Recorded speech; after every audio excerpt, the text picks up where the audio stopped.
La Cátedra, conducido por Karina Colioca, un programa donde los docentes universitarios son los protagonistas.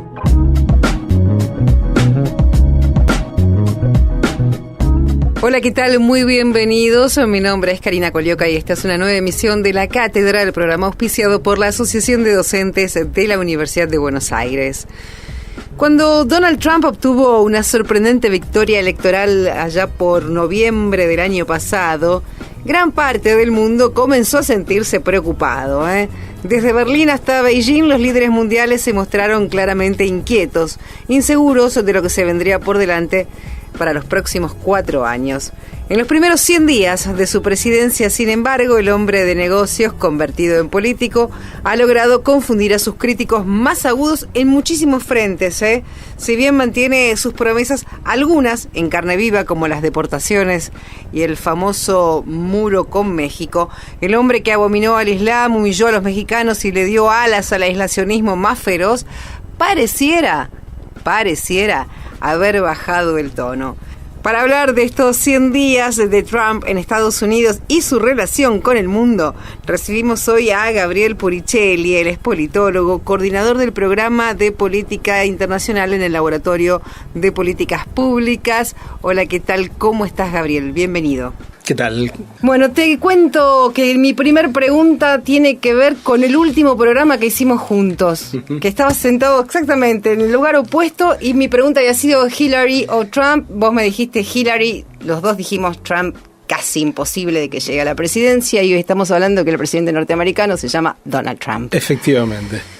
¿Cómo sucedió esto? Sí, ¿cómo sucedió esto? Ya te diría que ese es un problema particular de los norteamericanos que incide en el resto del mundo, ¿no? Pero, de verdad, ¿cómo llegamos a tener a Donald Trump como presidente de los Estados Unidos? Bueno, lo primero que hay que decir es que estuvimos entre los analistas que adivinaron mal y estuvimos entre los que no hicimos una lectura detenida y prudente de las encuestas que nos decían que efectivamente Hillary Clinton estaba delante de Donald Trump en el voto popular. Eso terminó sucediendo. Exacto. Hillary Clinton obtuvo 3 millones de votos más que Donald Trump. Pero lo que no leímos fue la letra chica que tienen todas las encuestas, que indican que el número que la encuesta ofrece tiene un margen de error, y que si le sumamos todo el margen de error a un candidato y se lo restamos al otro, cosa que podríamos haber hecho con los porcentajes que las encuestas le daban en promedio a Hillary, restándoselo, y el promedio que le daban las encuestas a Trump sumándoselo, era una elección indudablemente pareja. En eso probablemente no nos equivocamos, porque en aquel momento seguía siendo una elección competitiva.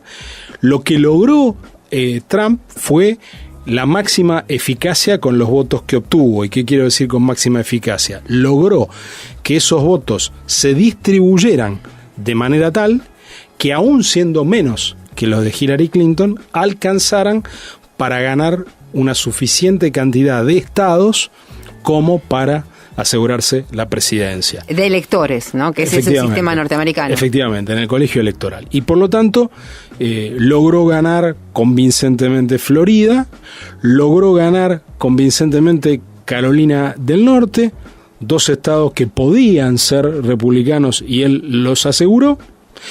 Y por otro lado, logró dar vuelta 3 estados que debían haber sido demócratas: Pensilvania, Wisconsin y Michigan, y con esa suma, asegurando en la columna republicana Carolina del Norte y Florida, y dando vuelta estos 3 estados que en los papeles aparecían siempre azules, se aseguró la mayoría en el colegio electoral.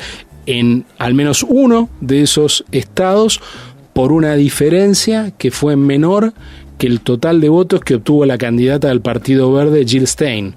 Es decir, en uno de esos estados, si no hubiera existido una candidata de un tercer partido, candidata que obtuvo en buena medida votos que habían ido en las primarias demócratas a Bernie Sanders, podía haber sido otro el el resultado. Pero menos aquí, un presidente improbable, que así como era improbable, es un presidente que llega a la presidencia casi con la suma del poder público, porque llega a la presidencia en un momento que el Partido Republicano controla las 2 cámaras del Congreso, en un momento que el bloqueo republicano del nombramiento que Obama pretendió hacer para la Corte Suprema significaba que en la Corte Suprema hubiera un asiento vacío, que Trump logró llenar rápidamente en uno de los primeros y tal vez el más importante de sus logros en sus primeros 100 días de gobierno, y por lo tanto hoy Donald Trump preside Estados Unidos con el control del legislativo y con una Corte Suprema claramente escorada hacia la derecha, hacia el conservadurismo en cuestiones morales, sobre todo, y por lo tanto es un presidente que, así como era improbable, es un presidente poderosísimo en este momento. Es un presidente poderosísimo y relativamente impopular. Pero yo ahí quiero meter un poquito la uña. Uno diría que a grandes rasgos es un presidente populista. Bueno, a ver, nos metemos los votos. Sí, nos metemos con un adjetivo que es muy no sé si la problemático, calificación es ¿no? esa exactamente, pero podríamos decir, aunque el adjetivo suene innecesariamente descalificador, que es un demagogo. Uh-huh. Y a veces es el uso que se hace del adjetivo populista. Y yo, sobre todo con Estados Unidos, quiero ser muy cuidadoso en el uso del adjetivo, porque en la literatura histórica y de ciencia política en los Estados Unidos, cuando se habla de populismo, en realidad se habla de una cierta forma de progresismo de base agraria, que no tiene absolutamente nada que ver con Trump.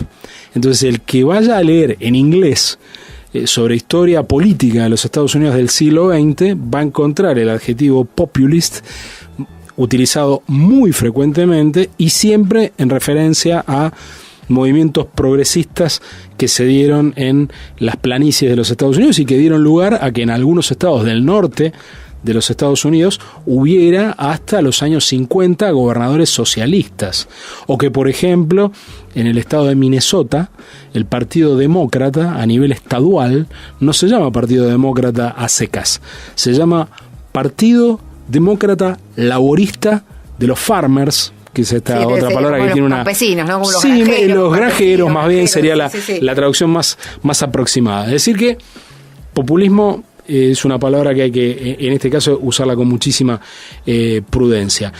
Sí, un candidato que llevó adelante una campaña muy escorada hacia la derecha y que fue muy demagógico en muchas de sus promesas, que rápidamente, llegado al gobierno, en lugar de optar en lo económico, sobre todo por alguna de las propuestas que había lanzado en la campaña, dejó a buen resguardo el discurso nacionalista, donde sí está tratando de implementar una agenda que tenga que ver con la relocalización de capitales estadounidenses en los Estados Unidos, etcétera, pero abrazó muy decididamente a la élite financiera a la hora de formar su gabinete. El gabinete de Trump está compuesto no ya por el 1% ese que la Occupy Wall Street denunciaba como los más ricos de los Estados Unidos, opuestos a los intereses del 99%, sino al 1% de ese 1%. Es un candidato bien reclutado en lo más concentrado de la plutocracia y de la élite financiera de los Estados Unidos, que de todas maneras le reservó a el ala ultraconservadora y supremacista, nacionalista blanca de su coalición, algunos lugares de importancia también en la Casa Blanca. Cuando hablas así. Bueno, estamos usando adjetivos que intentan ser bastante precisos, sí, ¿no? Sí. Y eludir la exageración. Ese ala nacionalista blanca fue el centro de su coalición electoral. Y se ha transformado en una facción que está representada en su gobierno, pero con mucha menos importancia de la que tuvo en la campaña. El máximo representante de ese ala es Steve Bannon, que es el estratega en jefe de la Casa Blanca, un personaje que durante las primeras 3 semanas de gobierno se lo consideraba prácticamente un presidente en las sombras, pero que hace 2 meses ha empezado a retroceder en su importancia dentro de una gestión que empieza a tratar de acomodar las proporciones de las distintas facciones que componen la coalición de gobierno, porque en los Estados Unidos, y esto ha sido prácticamente siempre así a lo largo de su historia, hay un bipartidismo muy consolidado, pero los dos partidos tienen un nombre engañoso de partido, porque los dos representan coaliciones bastante amplias y variables. La coalición de Trump es una coalición de nacionalistas en política exterior, de nacionalistas blancos con inclinaciones supremacistas y vínculos con el antisemitismo, con el racismo, etcétera, y una fracción de importancia decisiva en los sectores económicos del gobierno, reclutada en lo más concentrado de la economía en Wall Street y en el sector productivo de los Estados Unidos. Esta es la coalición. Las proporciones en que está representada han variado ya desde el principio de su gobierno y son las que van explicando algunas de las medidas que va tomando.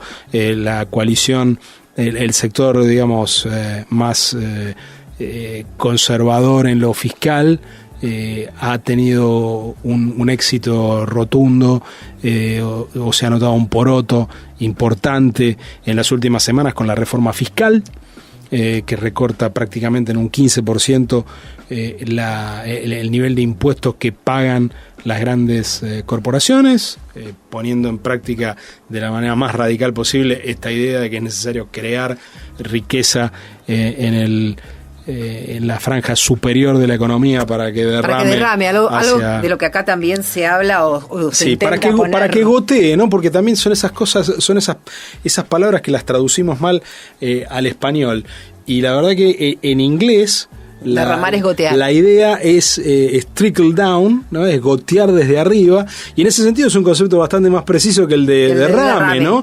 Porque habla de un volumen bastante acotado, habla de gotas que caen de arriba y no de esta especie de inundación que en la traducción al español, un poco con este juego del Lost in Translation, ¿no? Cuando ahí está un concepto migra de un idioma nuestro error, al otro, ¿no? Así es. Así como terminamos traduciendo como paraísos fiscales lo que para los americanos son guaridas fiscales.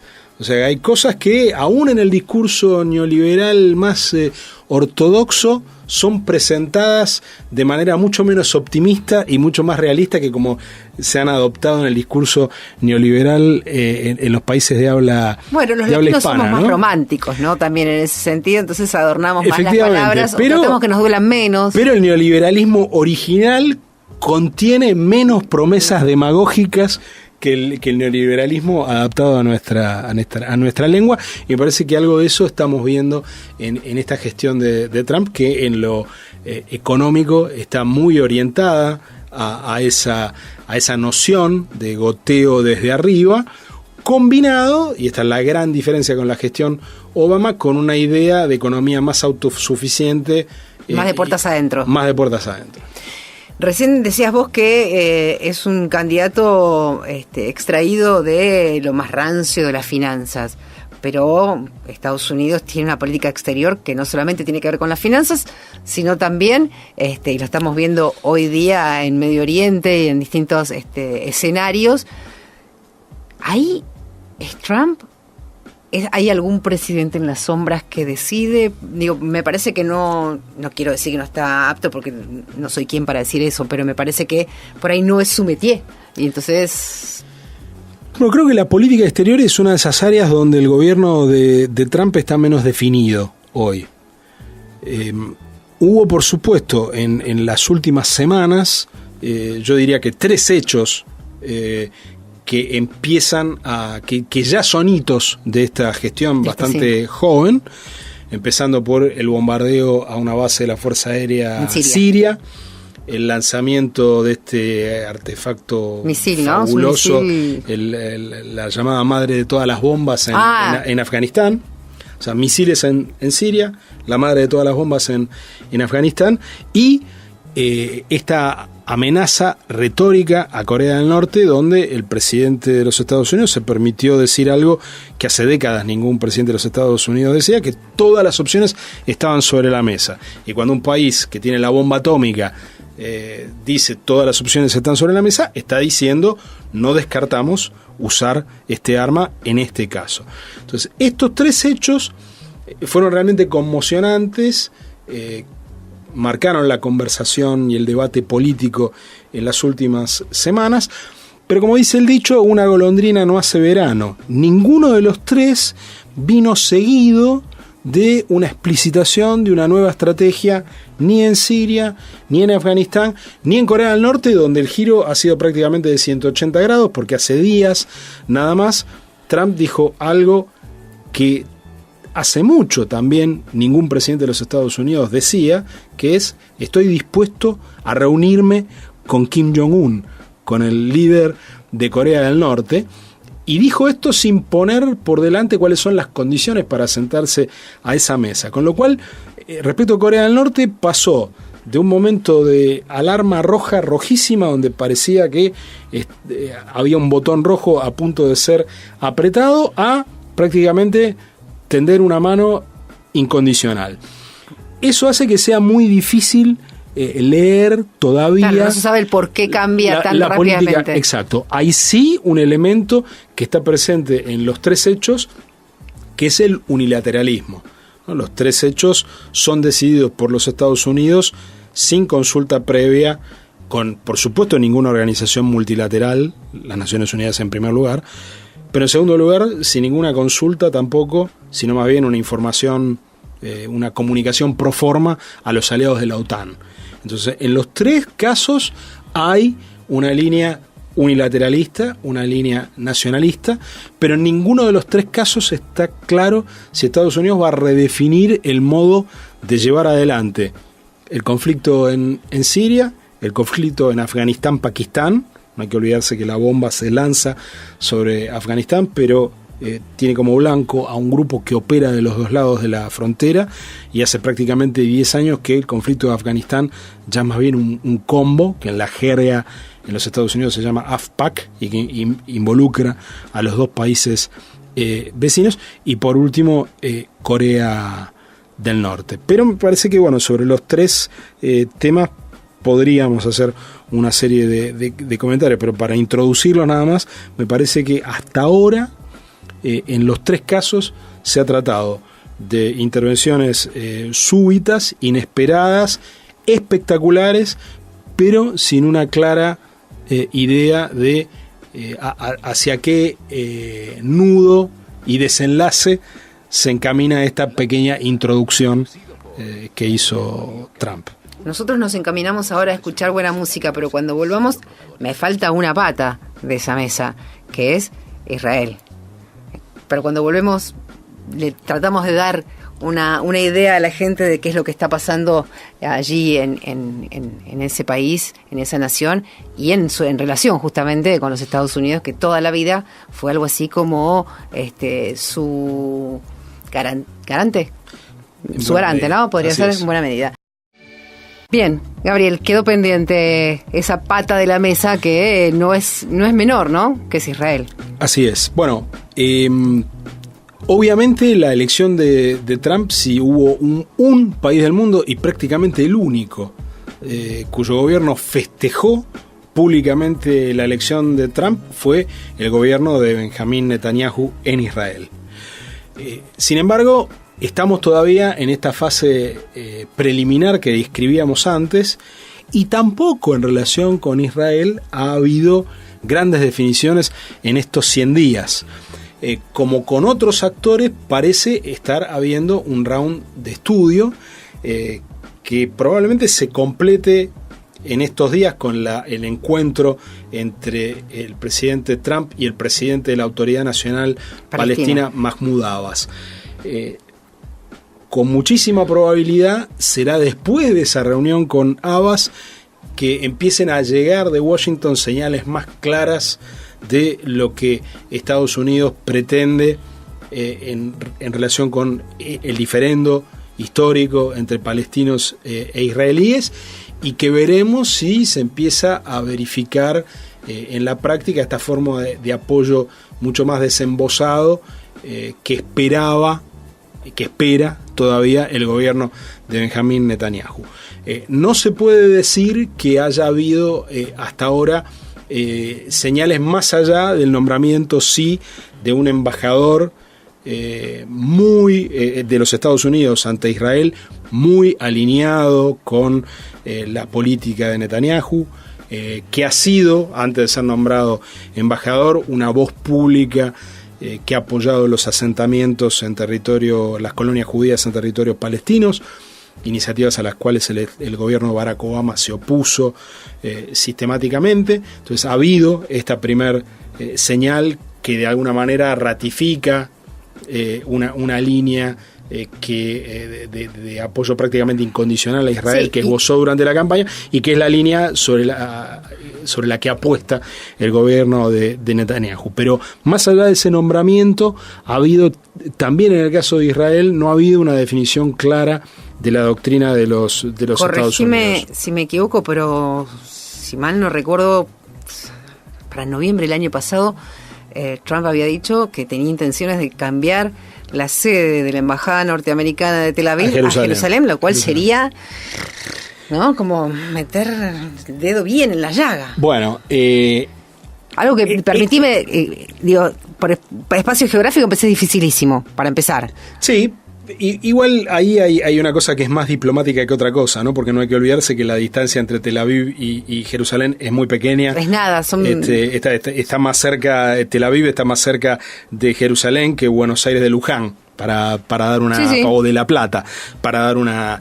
Pero efectivamente tiene un peso simbólico muy importante el decir si la embajada está unos metros más aquí o unos metros más allá. Incluso aquí en Buenos Aires, muchísimas embajadas tienen su sede aquí propiamente en la ciudad, y la residencia oficial del embajador está en Acasuso o en algún lugar a 30 o 40 kilómetros, ¿no? O sea que incluso desde el punto de vista inmobiliario probablemente es muy poco lo que tenga que hacer Estados Unidos para avanzar en esta dirección. Lo que falta, sí, es la formalidad de decir, claro, bueno, legalmente nuestra embajada reside aquí.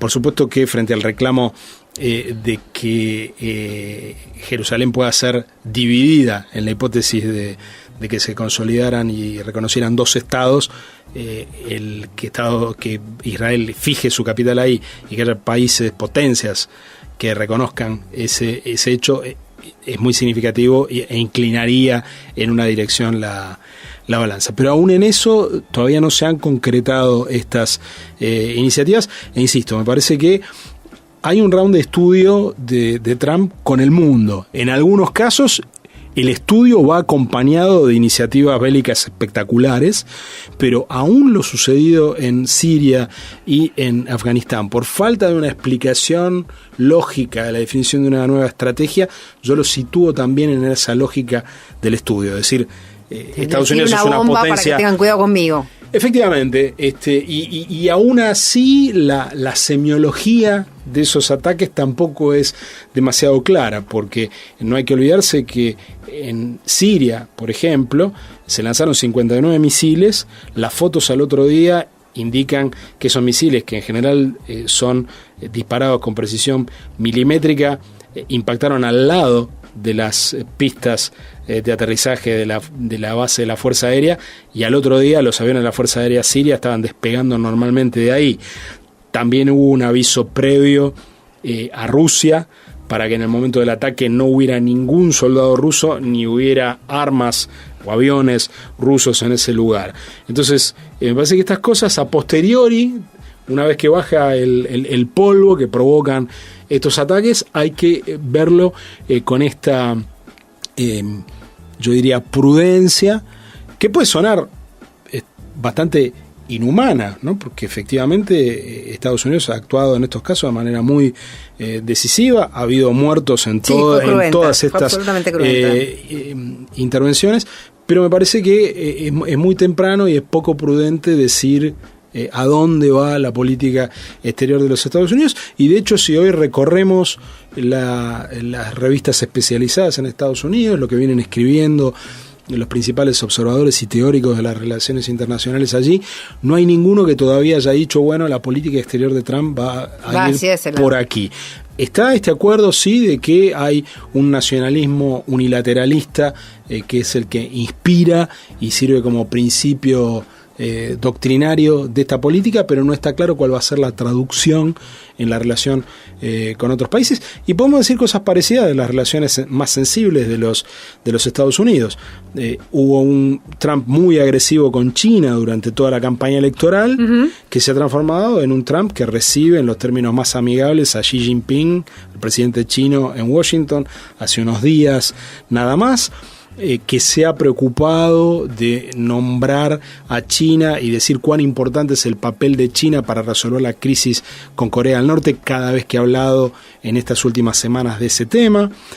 Una visita del secretario de Estado Tillerson a Moscú días nada más después del bombardeo a Siria, donde se pensaba que tal vez fuera el momento en que se escenificara una gran ruptura entre Estados Unidos y todos Rusia, esperando eso, después de una campaña donde Trump se había mostrado tan amigable con Vladimir Putin. Nada de eso sucedió, incluso, y a pesar de un ataque tan inesperado como el de Estados Unidos a Siria, donde los rusos tienen tropas en el terreno y donde se dio la situación de fricción más directa entre Estados Unidos y Rusia en estos 100 días, se especulaba con que la mínima represalia de Rusia iba a ser que Vladimir Putin no recibiera personalmente a Rex Tillerson y que Tillerson tuviera que reunirse nada más que con su contraparte y canciller ruso Sergei Lavrov.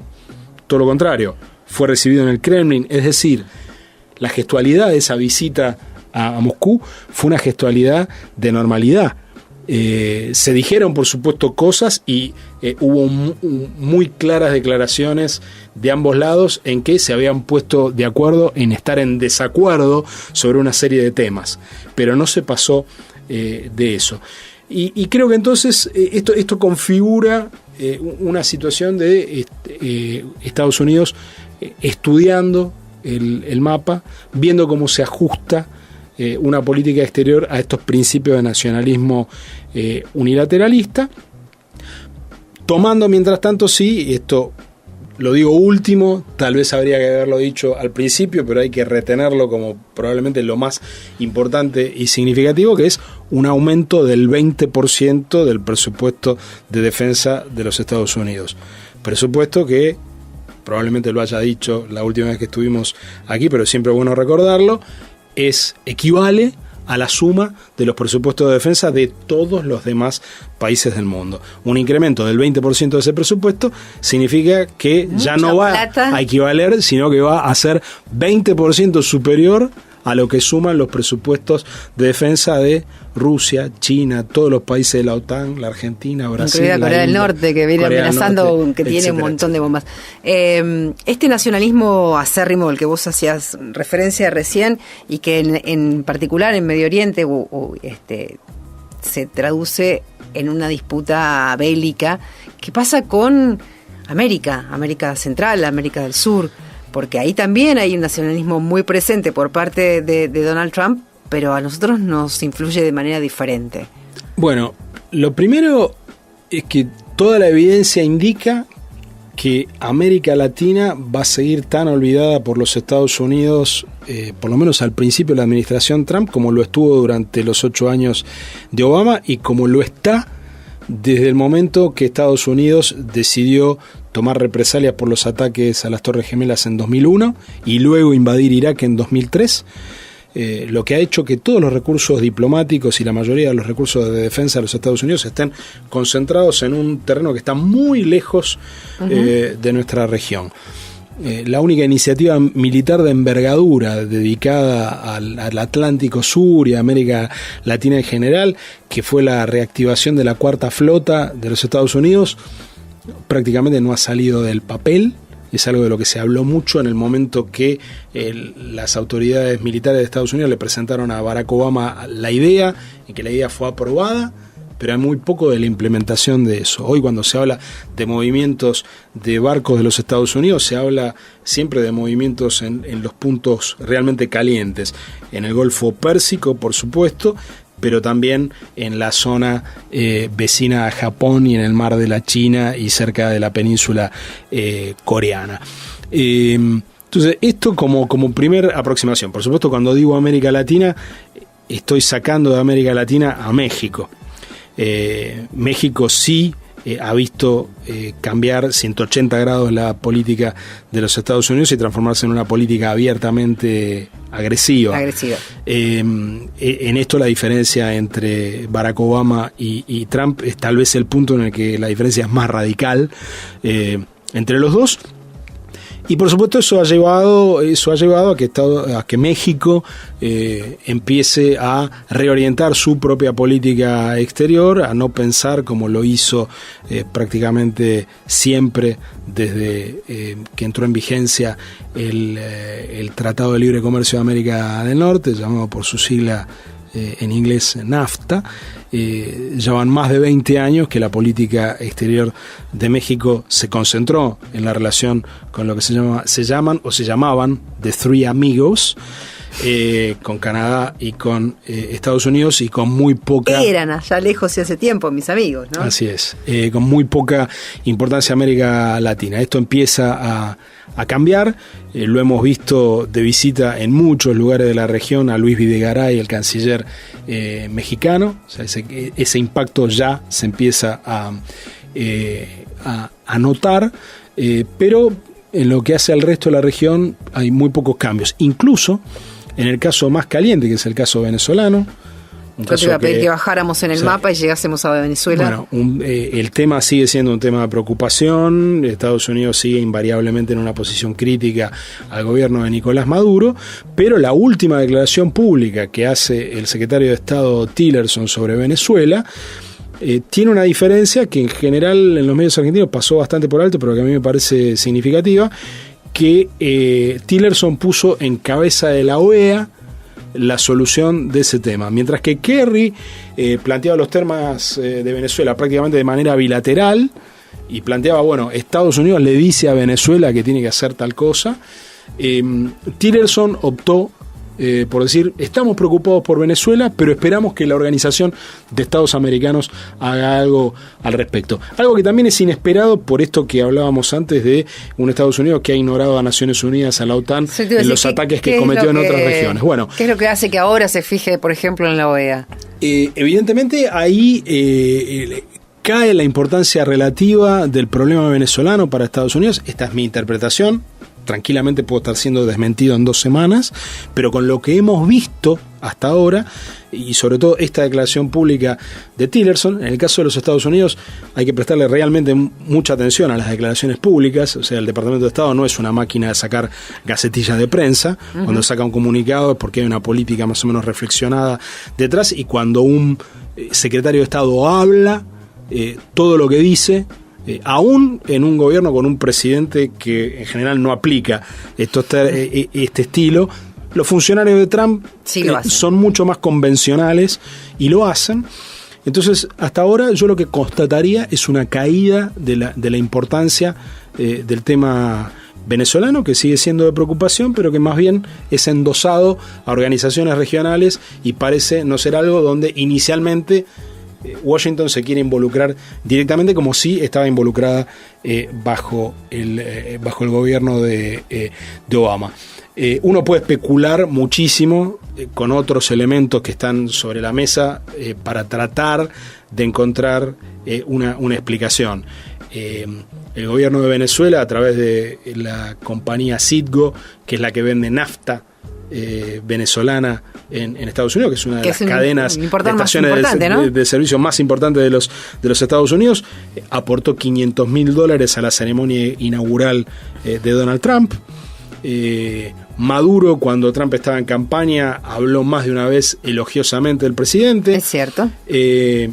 Obviamente no existió el cambio que algunos ingenuamente sugerían que, bueno, esta buena onda retórica de Maduro podía significar que cuando llegara Trump iban a ser amigos. De ninguna manera eso es así, pero hay elementos que podrían explicar por qué la situación está un poco menos trabada o rankea un poco más bajo en la lista de preocupaciones de los Estados Unidos. Y la otra cuestión es que Venezuela, que está desesperada por conseguir las divisas que hace años no están entrando por la baja del precio del petróleo, está considerando la venta de su red de estaciones de servicio en Estados Unidos, y el cliente más probable para comprarla es Rusia.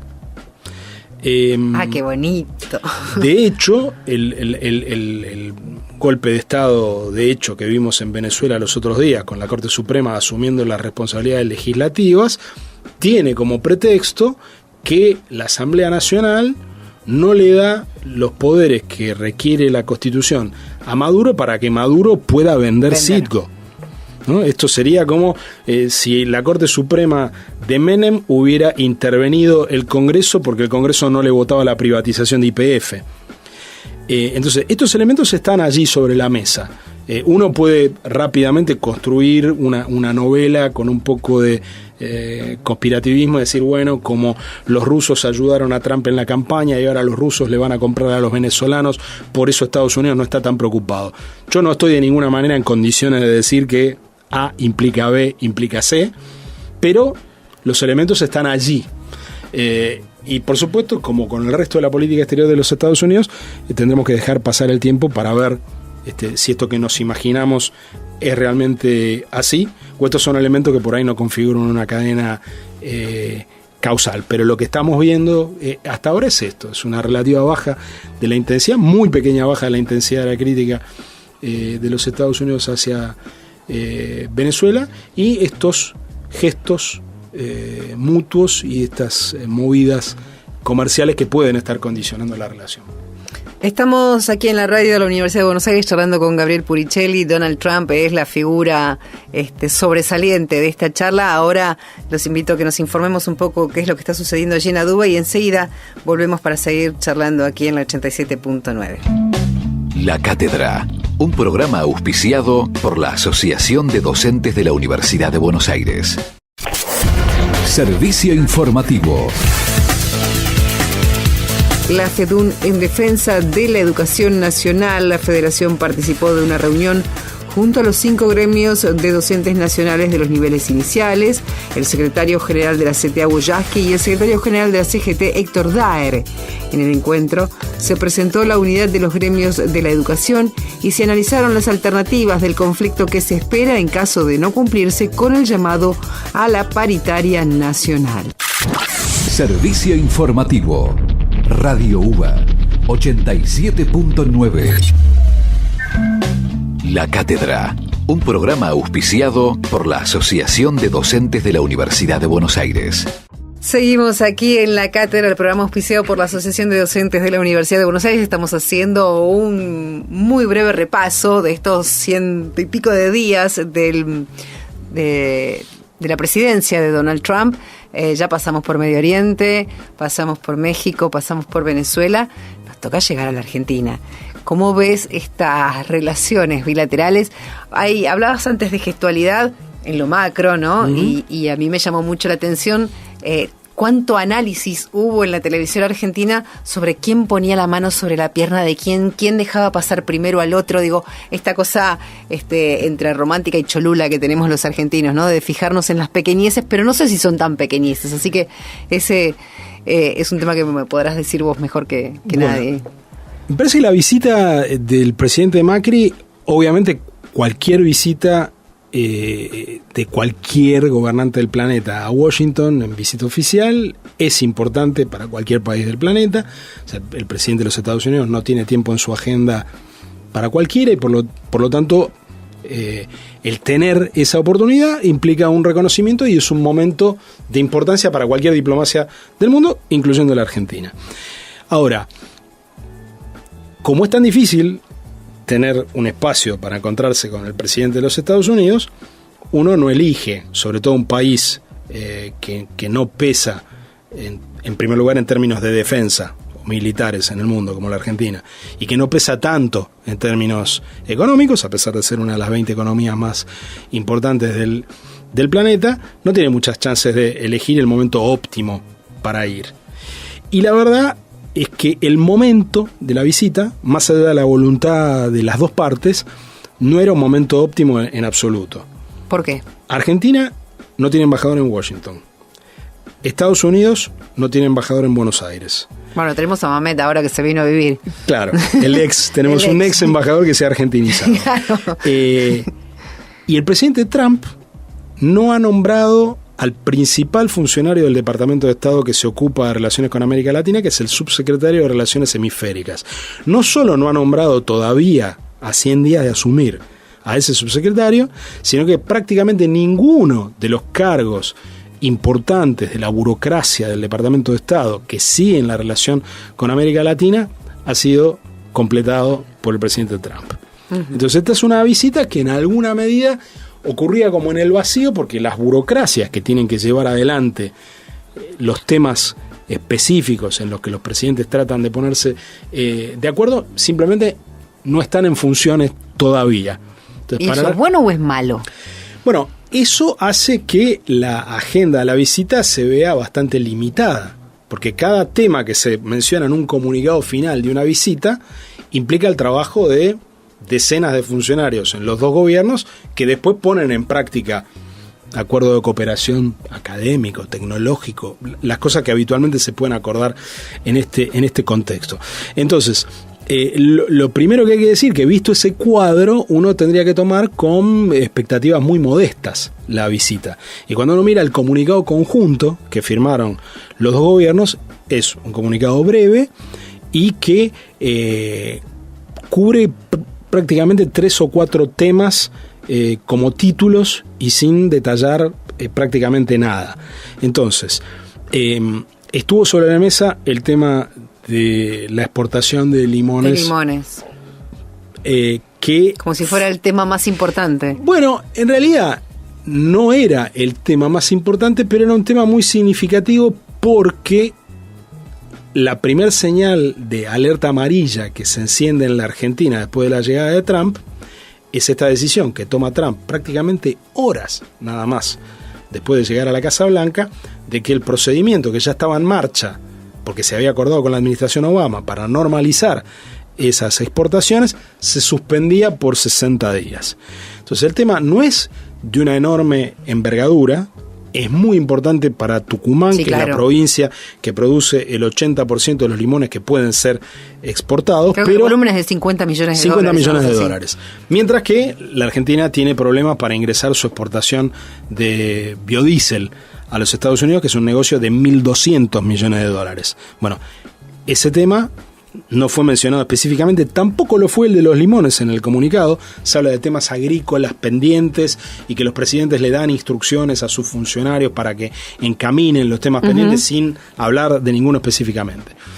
El tema de los limones, así como fue una alerta amarilla cuando se suspendió, fue el primer efecto positivo de la visita. Es decir, una decisión de muy bajo costo para Trump, que se toma muy rápidamente y que le permite efectivamente decir al gobierno argentino que ha habido resultados. Y lo cierto es que los ha habido. Claro.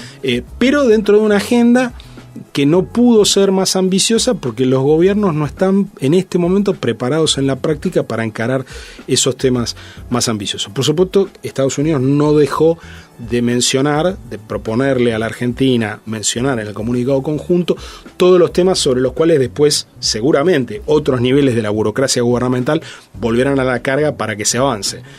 Lavado de dinero, financiamiento del terrorismo internacional, narcotráfico, etcétera. Entonces los temas están allí y por supuesto que cada uno de esos temas es un tema sobre los cuales vamos a ver novedades una vez que las burocracias se armen mejor, una vez que los dos países tengan embajadores, etcétera. Mientras tanto, claro, ¿por qué se habló tanto de la gestualidad? Se habló mucho de la gestualidad porque había muy poca otra cosa de la que hablar. En general vi análisis pobres y vi mucha sobreinterpretación. O sea, por supuesto, los gestos en diplomacia tienen una importancia, pero no están coreografiados al punto de que sea importante si alguien le pone la mano, sonríe o deja de sonreír, ¿no? Eso realmente es más para la revista del corazón que para el análisis de relaciones internacionales. Sí hubo un momento curioso que el presidente Macri, al mal tiempo buena cara, trató de presentar de forma risueña, pero que fue un momento donde Trump, saliéndose del libreto, prácticamente le faltó el respeto a la Argentina, que es cuando dijo, bueno, yo vengo aquí a hablar de Corea del Norte, usted me viene a hablar de limones, ¿no?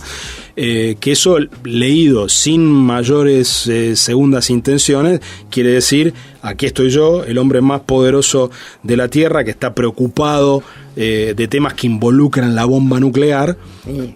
Y usted, bueno, que es un país muy simpático, que produce limones y que es un vuelto de la política exterior. Por supuesto que tampoco reviste mayor gravedad ese comentario, pero es un comentario que un presidente más preocupado por tratar bien a cualquiera que lo venga a visitar se ahorraría. Pero no es la impronta de Trump, me parece. No es con la Argentina, sino... No es la impronta de Trump, no es la impronta de Trump. Pero al mismo tiempo no me parece que sea la mejor práctica hacer el esfuerzo de presentar como más positiva de lo que fue los gestos que hubo de parte del presidente, del presidente Trump. Es decir, el tiempo que invirtió el presidente Macri en decir lo bien que le había ido a los Estados Unidos, parece que es una exageración un poco innecesaria.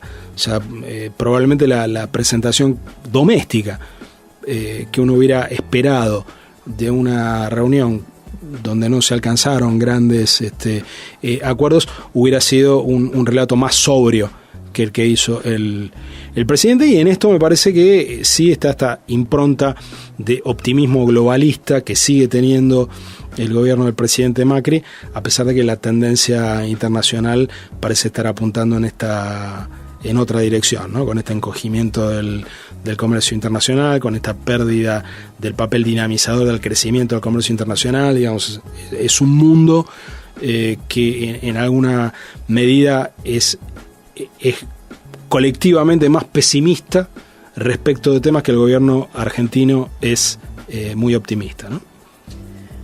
Hablamos, siempre se habla mucho de lo heredado, ¿no? Digo, nosotros tenemos en este momento un gigante como China en la Patagonia, con algunos emprendimientos que todavía no se cristalizaron, pero que sí están y que están firmados y se deben llevar adelante y se deben respetar, ¿no? Y por otro lado está Donald Trump, que me parece que no sé si está tan contento con esta situación. Pero también es cierto que acá se dijo que esos emprendimientos chinos encubrían de alguna manera la llegada de tropas o de alguna manera una especie de militarización china del territorio argentino. ¿Cuánto hay de cierto y cuánto hay de verdad en eso? ¿Y cuánto hay de cierto y cuánto de verdad en que las tropas norteamericanas en el norte argentino, en el noreste argentino, también tienen una suerte de militarización del territorio nacional? Bueno, respecto a la presencia de China hay dos aspectos, ¿no? Digamos, los grandes emprendimientos, los emprendimientos chinos significativos aquí son básicamente las dos represas de Santa Cruz, donde el gobierno del presidente Macri hizo una especie de auditoría que afectó más bien la cuestión de los proveedores locales de esa obra y que terminó en una manifestación muy clara a China de que había interés de seguir adelante con esas obras, sí, que las obras se iban a hacer. La canciller Malcorra fue a Beijing para hablar de esto. El presidente Macri se apresta a ir también allí. El mero hecho de que esté yendo de manera tan temprana también habla de que China sigue rankeando muy alto en las relaciones que Argentina considera prioritarias a pesar del cambio de gobierno. Y por otro lado, Perdón, también es el que nos compra la mayor cantidad de soja, ¿no? Efectivamente. Igual ahí hay un número que uno no tiene que olvidar nunca, ¿no? La totalidad de las exportaciones de manufacturas de origen agropecuario y agropecuarias de la Argentina son el 11% del comercio internacional de la Argentina. En general tenemos como un imaginario de que todo lo que la Argentina exporta representa, la gente de la sociedad rural te diría que es el 70%. Sí. Es un cliente importantísimo, pero siempre hay que recordar que la proporción es relativamente modesta. No modesta al punto de que no nos importe, por el contrario. Por supuesto. Y además tenemos el desafío de la diversificación de nuestros compradores. Ya afrontamos hace 3 o 4 años bajo el gobierno de Cristina una crisis con China, donde China decidió dejar de comprar aceite de soja, y tuvimos la fortuna enorme de que todas las compras que estaban comprometidas en China y que China dejó de hacer fueran a la India. Eso no va a pasar siempre y es uno de los temas que tiene pendiente la agenda del desarrollo y del comercio exterior de la Argentina. Pero decíamos, China tiene las 2 represas, las represas se van a hacer, y también hubo un acuerdo para que el comando espacial de China pueda servirse de un centro de satélites en la provincia de Neuquén. Hubo preocupación respecto del uso potencialmente militar que podría tener esa estación. El gobierno chino y el gobierno argentino han dado en más de una oportunidad seguridad de que el uso no va a ser nunca militar. No tenemos a nuestro alcance elementos como para contradecir esas afirmaciones que han hecho los dos gobiernos. Y en cuanto a la presencia militar de los Estados Unidos, lo insinuamos de alguna manera antes, digamos, ni siquiera la cuarta flota se ha puesto realmente en funcionamiento. Estados Unidos hoy tiene una forma de intervención y o influencia, una combinación variable de estas dos cosas en nuestra región, que depende mucho menos de la presencia física de personal propio que de su capacidad de influir en las políticas de control de fronteras y en particular de lucha contra el narcotráfico que aplican los gobiernos de la región. Entonces, para Estados Unidos termina resultando mucho más importante la venta de equipamiento y la venta de know-how para la guerra contra las drogas a los gobiernos de la región que una presencia propia. O sea, le basta a los Estados Unidos con que se adopte la doctrina y la estrategia de combate al narcotráfico que ellos favorecen para que los intereses de los Estados Unidos estén bien servidos. Entonces, esto me parece que hay que tenerlo presente, ¿no? El hecho de que no haya tropa de los Estados Unidos no quiere decir que no haya influencia. La influencia se manifiesta de otras maneras y me parece que la lupa no hay que ponerla sobre estos anuncios que a veces se hacen y que en el caso, por ejemplo, hay una especie de base aérea mítica de Paraguay, de la cual hablan más los gobiernos de derecha paraguayos que los Estados Unidos, de la posibilidad de que la base aérea paraguaya de Mariscal Iztacárriba sea usada por los Estados Unidos. Si uno sigue las declaraciones y los movimientos que hay alrededor de eso a lo largo de los años, parece estar mucho más interesado el gobierno paraguayo que el gobierno de los Estados Unidos en hablar de ese lugar, y no se verifica otra presencia física que las reuniones y visitas a nivel de agregados o de mandos medios de las Fuerzas Armadas de los Estados Unidos, que efectivamente visitan la región, se interiorizan de la realidad física y estratégica de la región. Por supuesto, Estados Unidos no pierde de ninguna manera de vista ninguno de esos movimientos, pero de allí a pensar en una presencia física de los Estados Unidos, me parece que no es eso lo que está en la agenda, y que en lo que tenemos que poner más énfasis es en pensar cómo las políticas antidrogas en particular, anticriminalidad organizada de nuestros gobiernos se alinean más o menos con la doctrina y la estrategia de los Estados Unidos. En ese sentido, acaba de salir un libro del profesor Juan Gabriel Tocatlián, ¿Qué hacer con las drogas?, que editó Siglo XXI, que fue presentado hace menos de una semana, donde el profesor Tocatlián, que es uno de los grandes expertos en relaciones internacionales de la Argentina, una de las cabezas más interesantes, organizadas y elocuentes para pensar estos temas, donde pone en discusión justamente esto, ¿no? Cómo se inscriben nuestros países en una noción de guerra contra las drogas favorecida por los Estados Unidos. Y si nos adentramos en el capítulo de ese libro que se dedica a estos temas, vamos a ver que lo que debería preocuparnos es esta forma de influencia. No nos vamos a cruzar marines uniformados por las calles de Buenos Aires, de Rosario, de Santa Cruz de la Sierra, pero deberíamos estar preocupados por la doctrina que aplican nuestras propias Fuerzas Armadas de seguridad o cuerpos antinarcóticos en la lucha contra esos flagelos, y ver si lo que están haciendo allí sirve al interés nacional de nuestros países o simplemente se inscribe en una doctrina promovida por los Estados Unidos para defender sus propios intereses. Un tema que algún día nos va a llevar una hora entera, ¿no? Porque el narcotráfico debe ser, me imagino, la preocupación más grande que tiene hoy América Latina, junto con la desocupación y las crisis sociales, ¿no? Que creo que todo va de la mano. Así es. Gabriel, muchísimas gracias. Como siempre es un placer charlar con vos. Yo me puedo quedar 15 horas, de verdad, pero a vos te va a ser muy largo y realmente hace mucho calor. Así que muchísimas gracias nuevamente por haberte acercado aquí a la radio de la Universidad de Buenos Aires. Por supuesto, los micrófonos están abiertos y espero poder contar contigo nuevamente para seguir charlando sobre la Argentina y su nuevo posicionamiento en el mundo. Seguramente. Bueno, gracias por la invitación. Por favor, a ustedes no me queda más que despedirlos, agradecerles porque estén siempre allí del otro lado del receptor. Nos reencontramos el próximo domingo a las 9 de la mañana en punto, aquí en el 87.9, la radio de la Universidad de Buenos Aires. Chau, pásenla lindo.